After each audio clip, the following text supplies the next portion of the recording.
Welcome back to the shop, guys. Today I have here a YZ125 2022. She lost compression. She has probably about 30 to 40 hours on her. As right now, we didn't put an hour meter on it till later.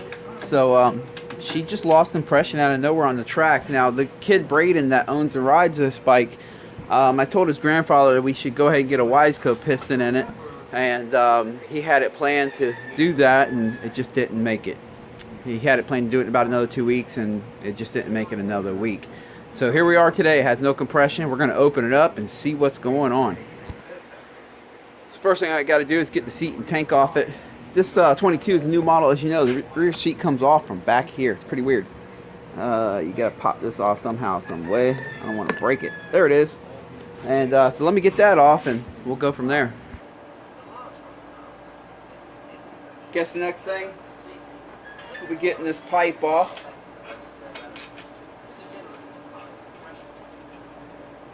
Ooh, I just got back from Loretta Lynn's. I went up there just to watch the Amateur Nationals. That was a really cool experience. I did that 2 years ago too. I was supposed to have some two guys that I wrenched for that were trying to qualify to compete in Loretta Lynn Nationals. They didn't make it, but we already had the hotel and everything like that, so we went ahead and still went and just hung out for the day, but that was really cool. I'm kind of a little behind on work right now after taking a week off to go do that, so I'm running a little behind, got to catch up. But I had to, it does take me a little longer to do jobs when I do these recordings, but this is one I had to fit in, because I know there's people out there that bought these bikes running around with the stock piston, and they might experience the same thing, because that's just what these bikes do. If you run around with the stock forged piston, at some point it just kind of gives up. If you're going to be running these things at any kind of level hard, unless you're like really just play riding, trail riding, if you're going to run it really hard, you will want to get a YZ piston in it, or some type of other forged piston, because the cast pistons just, they don't hold up under extreme abuse. They end up cracking at some point, or just messing up. Let's go to get this cover off here. I know I have to drop the coolant still. Got to remove the top radiator hose, and it looks like I'm gonna have to unbolt the radiators and move them out of the way. It's pretty much the same thing as the 2019 YZ125 top end video I did not too long ago. A 125 is kind of a 125. They're pretty much all about the same. What I like to do on this is I like to see the power valve here. It moves. You can't close it anymore, but you can open it. But if you stress it out by trying to loosen this up without prying it with something, you could damage the internals, and I don't want to do that. So what I'll do is I'll get a flathead and I'll prop it right in here like that. That'll keep it from spinning down anymore. There we go. That's on it pretty tight. Let me get an impact to hit that with. Alright, here we go. I'll rest that underneath here, prop it up a little bit, and then hit it with the impact. It's not that it's that difficult to turn, but it's hard to hold the tool in here, both these tools at the same time, and twist a ratchet where the impact will just do the work for me. And one quick snap. There we go. So, yeah. If you remember, if you watch my videos, this is the same bike that I did the transmission repair, where they had the recall. Shortly after I did the video of it, they had a recall on the shift detent spring, and I had to remove this power valve lever when I pulled that the clutch cover off to do that repair. So I had a good amount of Loctite on this. Always make sure you grab these little spacers to go in here. Don't lose that. So I had to have that cover off, and I Loctited it, put it back on the lever as I always do. So that's why she's a little stiff coming off of there. Okay, what are we going to do next? Let's see here. I think I'll go ahead and drain the coolant and get these radiators removed or moved out of the way. I'll collect this coolant here.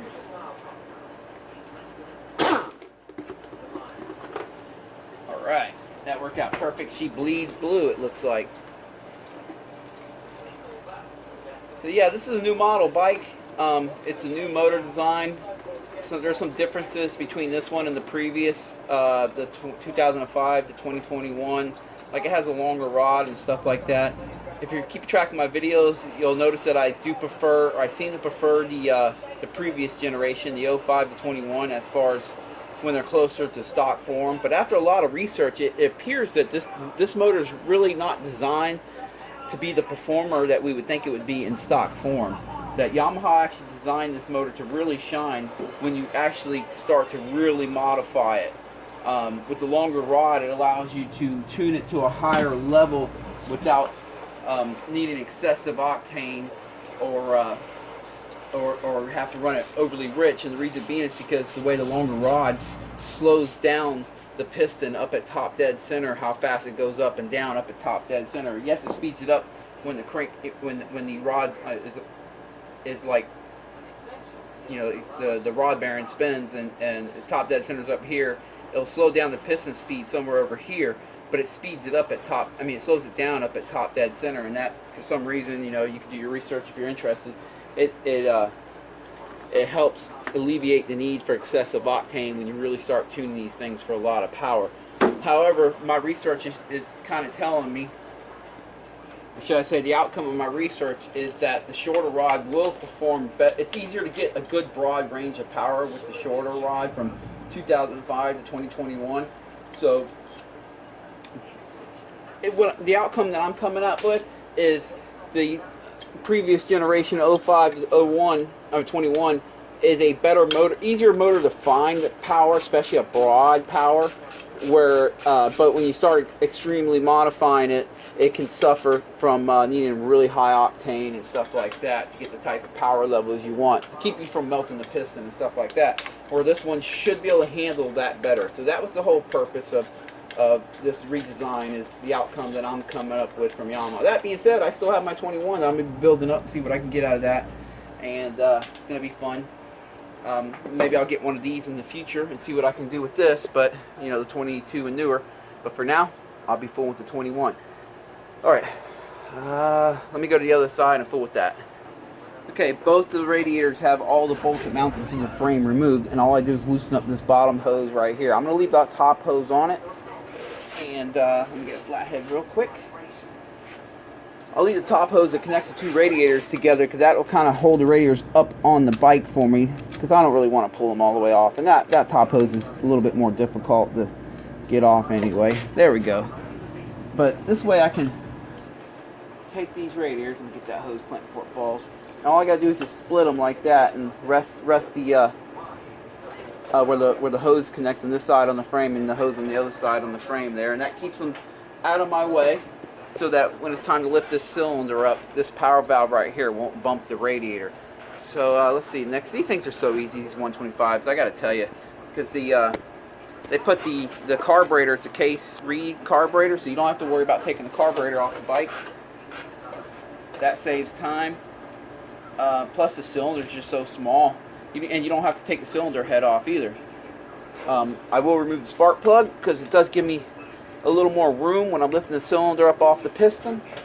So let me go ahead and get that spark plug off. But yeah, Loretta Lynn's was really cool. I was real impressed with the, you know, speaking of 125s, I was real impressed with the 125 schoolboy class. Them kids were some of the most impressive out there. I think they're 12 to 17 years old, and you have to be on a 125 cc. Them guys were just, there's this one triple right there with the triple right after the finish line that's kind of at an angle. You got to almost carve it as you're hitting it. You never really get the bike fully straight because it's going around a slow corner as you do this triple. And a lot of the classes, only maybe the top 4 or 5 guys were getting that triple. And the 125 schoolboy, it seemed like pretty much every kid that was in that class was getting that thing and making it look easy. It was really awesome. I think I'll get this mount off here. First I gotta take off this reusable zip tie, or whatever you call these things. It just wanted to be a pain.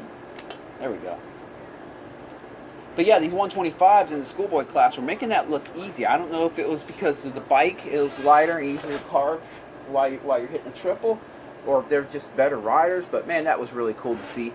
Another class that looked pretty tough was the 125. I'm sorry, the plus 50. the plus 50 class, that looked tough. Mike Brown won that one. And, of course, I hear he pretty much wins every year he goes there. But, I don't know. Them two look like some of the most impressive classes. I haven't compared lap times or anything. I'm sure maybe the plus 25 class might have had better lap times. I don't know. But it's as far as just what I could see hanging out trackside. Okay, let me go ahead and remove these motor mounts right here. Alright, I think it's time to pull that cylinder off. This is going to be exciting because I have not had one of these cylinders off yet on these new 125 YZ125, so I'm real curious to see what's going on here. Not only that, I'm also curious to see what's broke. Did the piston break? Did the pin on the piston ring that holds the piston ring in its location, did that pin pop out? That I've seen that happen before too. What are we going to find? And fingers crossed that the crank's in good shape, because as of last week, the cranks were on back order from Yamaha, the 2022 YZ125. It's one of the reasons why I went and got me a 21 YZ125 instead of a 22, because I refuse to buy a bike that parts are not available for. Especially in this day and age with this, they claim we have like, what is it, supply chain issues or whatever. I just don't want to take that chance. I do know with the 05, the 21, YZ125, you can get parts anywhere, anytime for that thing. They're just everywhere. Oh, the little coolant came out. We'll have to get that out. Alright, see what we got here. Alright. So we got some dings. I don't know if you can see it there. We got some dings on top of the piston head here. That's not good. Oh, man. The rod feels in good shape. Ooh, it broke right here. I don't know if... Oh, look at that. You see that? And it broke a piece of the piston. Oh, the skirt down here. It broke. Oh, man. Oh, man. Okay, the piston pin's still there. So it appears it just broke its piston, like I said they do. Oh, that's so unfortunate. It's got some aluminum shreds down here in the crank area. We're going to have to get all that out. Oh, bummer. Oh, let me get the piston off. We'll take her to the bench and take a better look at her. It's weird to take a circlip off when this part of the piston's broke. Oh, there we go. All right. I guess I got to look at the bright side. As of right now, the crank still feels good. I mean, obviously, oh boy, she's just some love taps. You don't want to beat it hard. I don't want to beat it hard. Just till you can get it off there. Yeah, boy, it is just shedding pieces of aluminum all in that bottom end.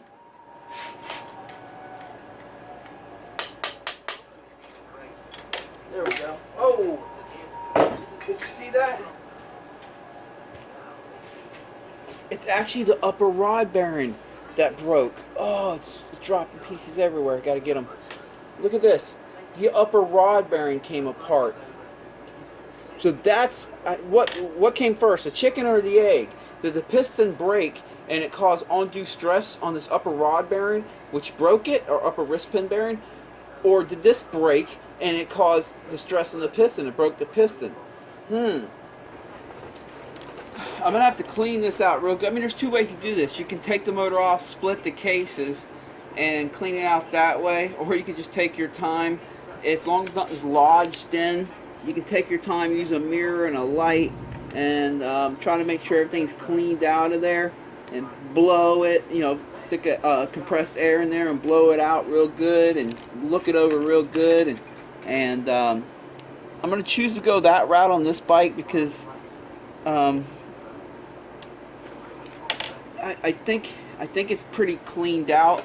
But obviously, before I put the piston on it, or a new piston in it, I will take one more good look at this.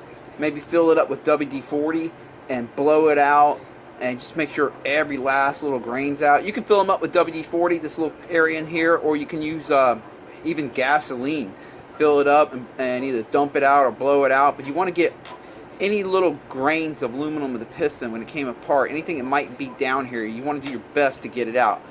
I did find one piece down there a minute ago, and I got that out. It's spinning nice and smooth. Yeah, the crank bearings are in good shape. The rod's in good shape. So, wow, that's a bummer. Let's go look at that piston. We're first going to take a look at that piston and just try to see what's going on here. Let me get a rag and wipe her up. Then we'll take the cylinder head off and take a peek at that. That's so crazy. But, you know, this is what happens with the stock pistons. You know, I keep warning you guys, and I hope you guys are listening. If you like your bike and you don't want to replace stuff for no reason, I mean, you got to let's put it like this: replace a piston for no reason, and get a good wise go in there. That way, you don't have to replace a cylinder if it gets damaged when the piston breaks, or a crank. Get out of there. There we go. All right. Yeah, not much wear. It just something gave out first. I don't know what it was. But I'm gonna say, I've seen enough of these pistons break. These OEM Yamaha pistons and any OEM piston that's a cast piston. I've seen enough of them break at low hours. This is only the second time I've seen an upper wrist pin bearing break. And the first time was my own bike years ago. The second time I've seen this is right here. So I'm going to say I'm not going to blame it on this. I'm going to blame it on this because I've seen this break more times. I'm going to say this broke first, and the stress that this was putting on the assembly broke that. Could be wrong, but that's just my guess. So yeah, we have some dings up here. So we're going to take the cylinder head off. We got dings up here. It broke this where the circlip goes in right here. Broke that little corner off, and obviously the skirts broke off right here. I think it ingested most of these parts because I didn't find all this in the crank area. So I think it ingested it and spit it out the exhaust on us. You know, obviously with the dings on the top of the piston, that means that these parts were coming up into the top end and then either getting stuck up here or getting spit out the exhaust. So let's take that cylinder head off and see what we got.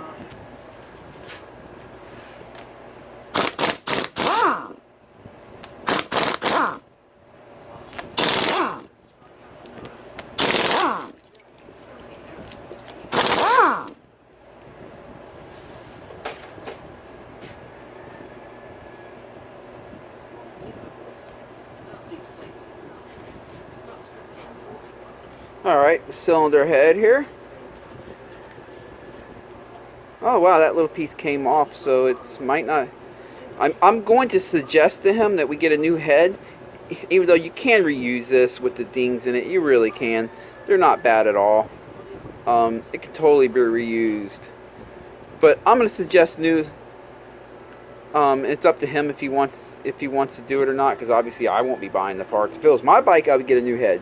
Reason being, I've noticed when bikes get these little dings like this in the head, even though the bike generally runs fine, it does kind of interfere with the jetting ever so mildly. I'm almost wondering if like little pockets of fuel hide in these little crevices every time it comes up the top dead center, and they don't get burnt and they interfere with the next charge. But I have noticed it kind of interferes with the jetting a little bit.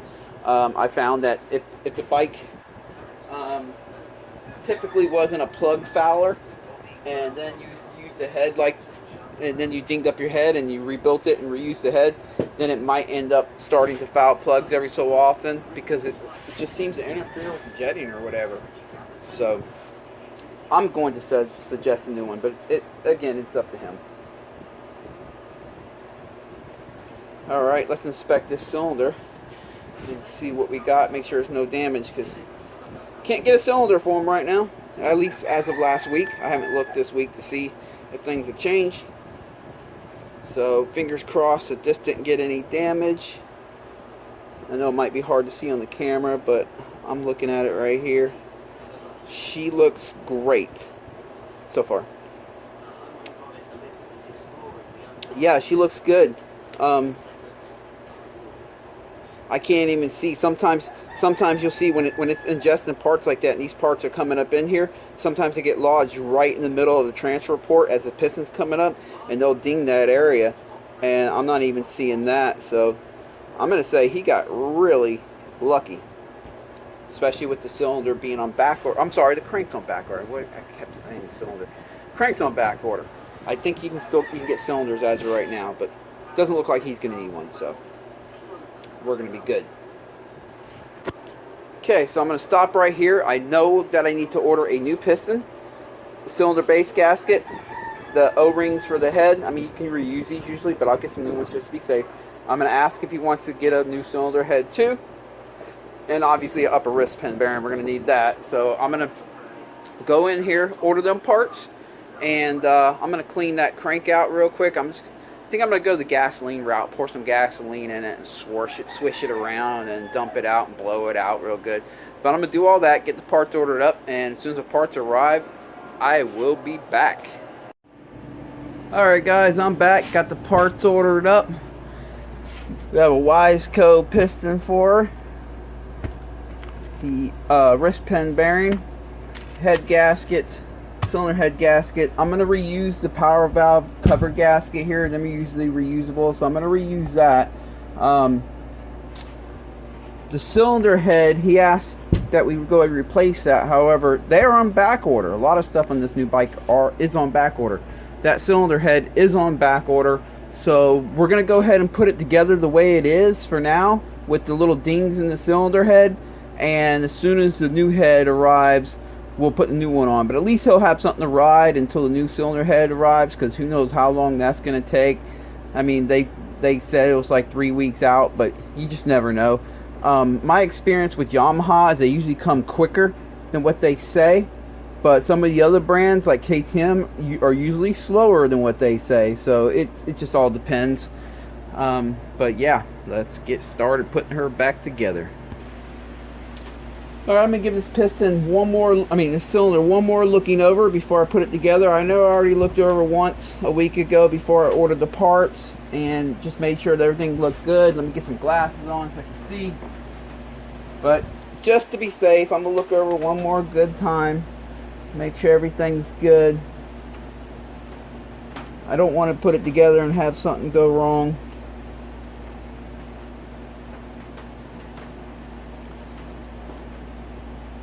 Everything looks good. A lot of 2-cycle oil slipping in there, but everything looks good. It's amazing that there was actually no cylinder damage at all for such a failure as it was. But there's none that I can see. So yeah, now let me check the power valve, make sure it opens and closes smoothly and good. Yeah, we're looking good, so we can go ahead and start working on getting this thing on there. Get this old gasket off of here.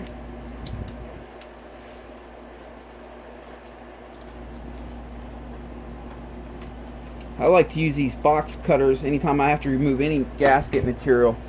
They always do a really good job at pulling it off without scratching the surface, as long as you use a brand new one.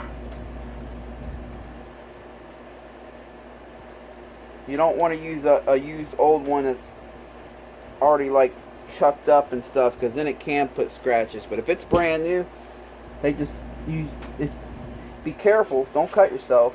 Be real careful. But if you just take your time, they do a great job at removing gasket material.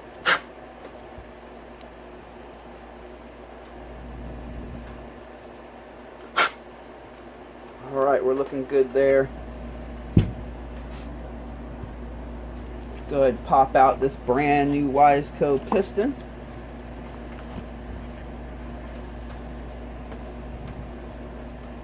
You know, for this part of the job, I'm going to take the gloves off.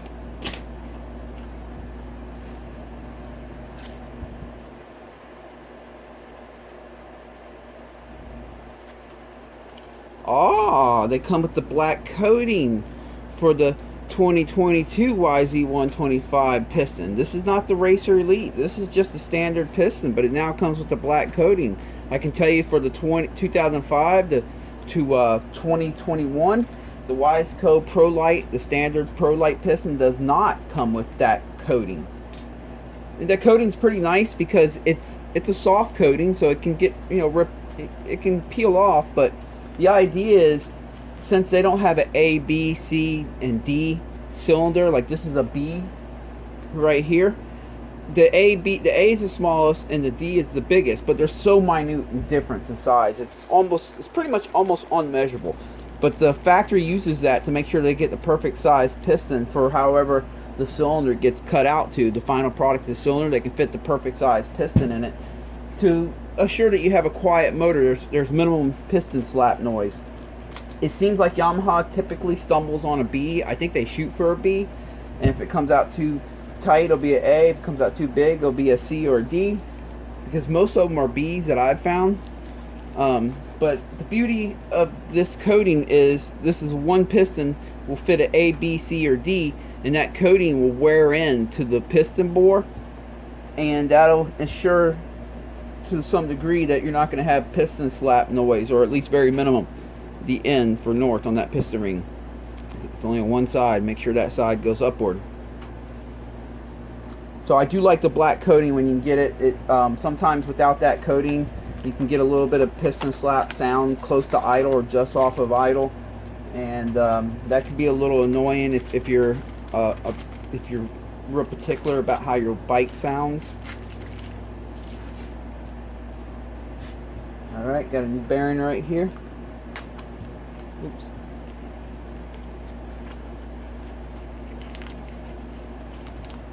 All right, let me go. Well, first let me put a dab some semi-lube in that bearing so it doesn't start up dry.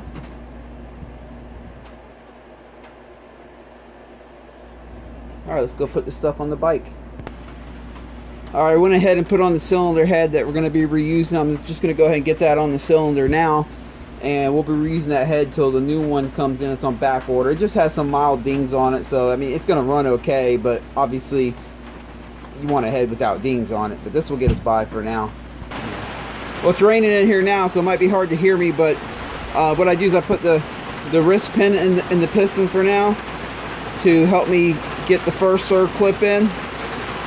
You'll see how I kind of just line up the opening with that groove right there. Take a small flathead and just walk it around. Having the wrist pin in there kind of helps me control it. I hold my finger on that end. Once I get it in there, I like to try to get the surge clip centered out.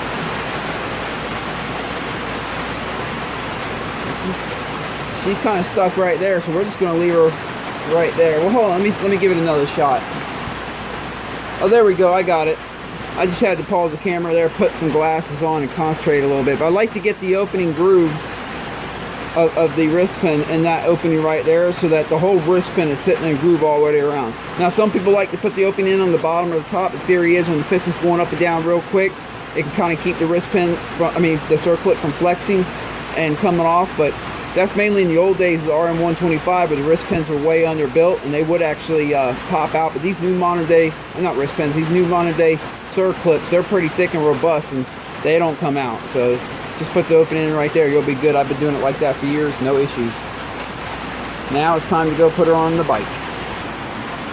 Alright, I cleaned out the crank after the first part of this video. I cleaned out the crank area with some gasoline, just blew her all out and everything, so everything's out of there. I got the new gasket laid down, have the wrist pin bearing in here, so we're going to go ahead and put the piston on. Make sure you put the holes towards the rear, and where the ring, that little pin that holds the ring in its groove right there, that's always towards the intake side. Of course, this piston has an arrow face towards the out as the exhaust.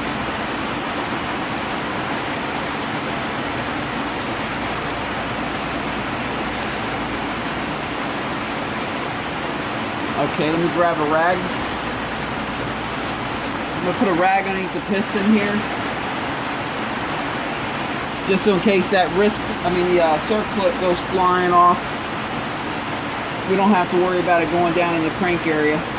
And I'll put this surge clip in the same way I did the first one on the bench.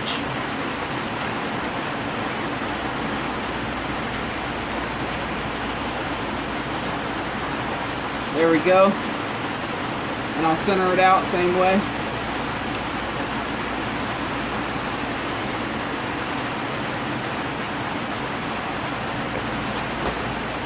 There we go.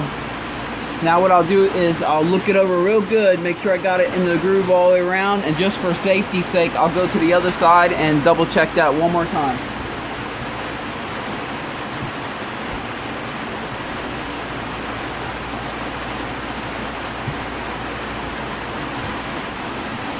She's looking good, so now I guess we can go ahead and slide that cylinder on top of her.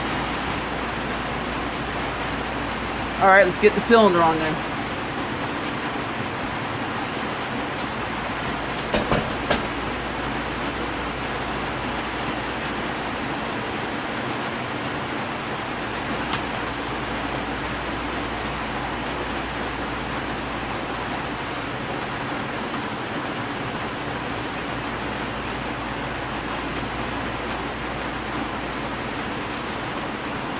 Spin the ring to get it in that groove, or get it lined up with the pin.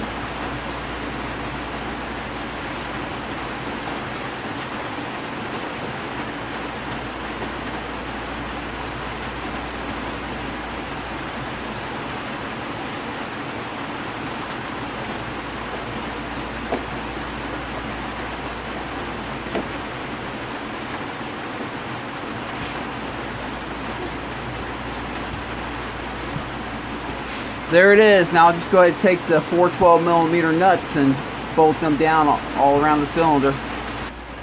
Alright, I have them all tightened down. I didn't use a torque wrench or anything. I've been doing this for a lot of years. I just do it by feel.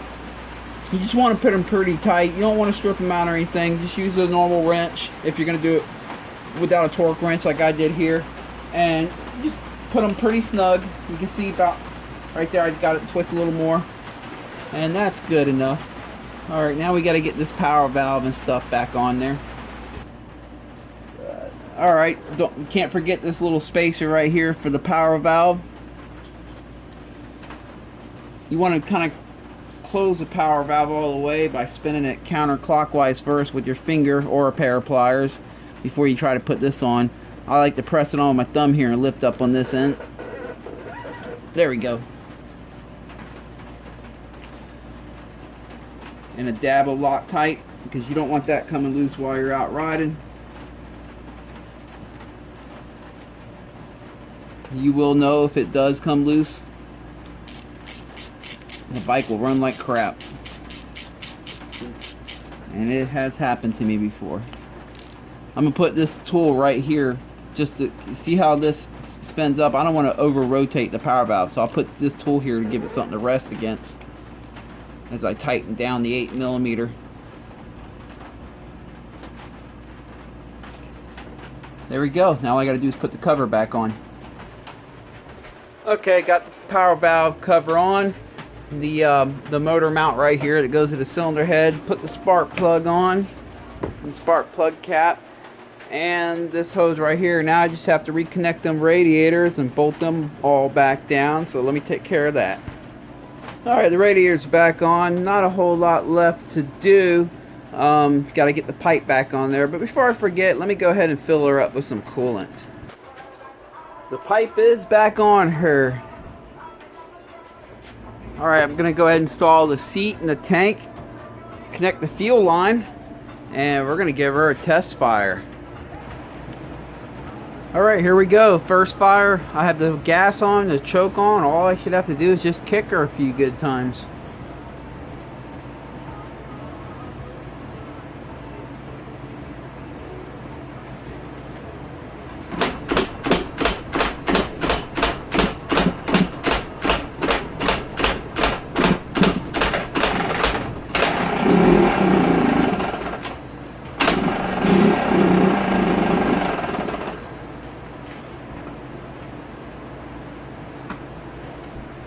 Forgot that.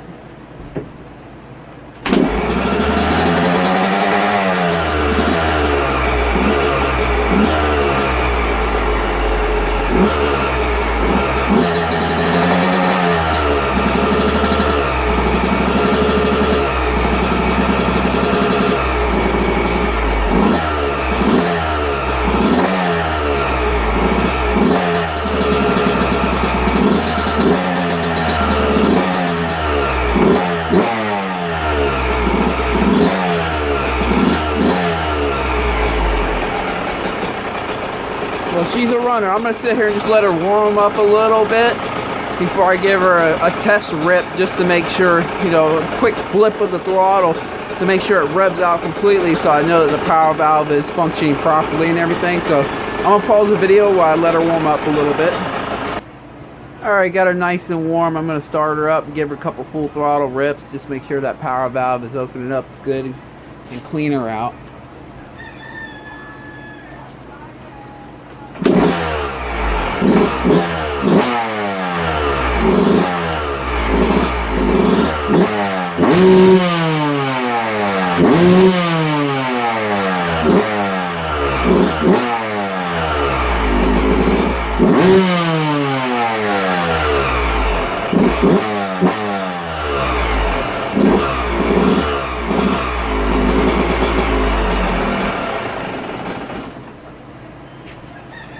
She's doing good. Woo, this shop is smoky. I just did a full heat cycle on her. She's all smoked up. But seems to be running good. Motor sounds good. Well, that pretty much wraps up this video. She's a runner again. And as I keep telling you, get rid of that stock piston and don't use the cast pistons on these two strokes. Not if you're running them hard. I mean, if you're just an easy rider putting around the trails, you'll probably be okay. But if you're running them hard, especially if you're on the track, get rid of it. Throw in a good forged piston like the YZ or the Vortex, the forged one, or whatever. Just make sure it's a good forged piston so they don't crack on you like what happened here, because he got lucky that it only dinged up the head a little bit, but sometimes they can take out the cylinder. Sometimes they can put dings in the cases when the broken part of the piston goes down there. Sometimes they get stuck underneath the crank and you got to split the cases to get it out. You don't want any of that. So my advice is, you buy a brand new bike or even a good used one, just don't even ride it. Put a forged piston in it right away and then go ride it. And that way you don't have to worry about this mess. But she's done and it's all good, and she'll live to ride another day. Since I've come back from Loretta's, I'm just behind on work. I took a week off to go to Loretta's and I'm just behind. So I'm hustling as quick as I can. I'm a strong believer in prayer. If there are any of you guys out there are praying men or women, if you don't mind, just say a prayer that I get all this stuff done quick and easy, get everyone back out there and riding again, because I don't like being behind on work. But I appreciate this, guys. I appreciate you sitting through this and watching this, and I'll catch you next time.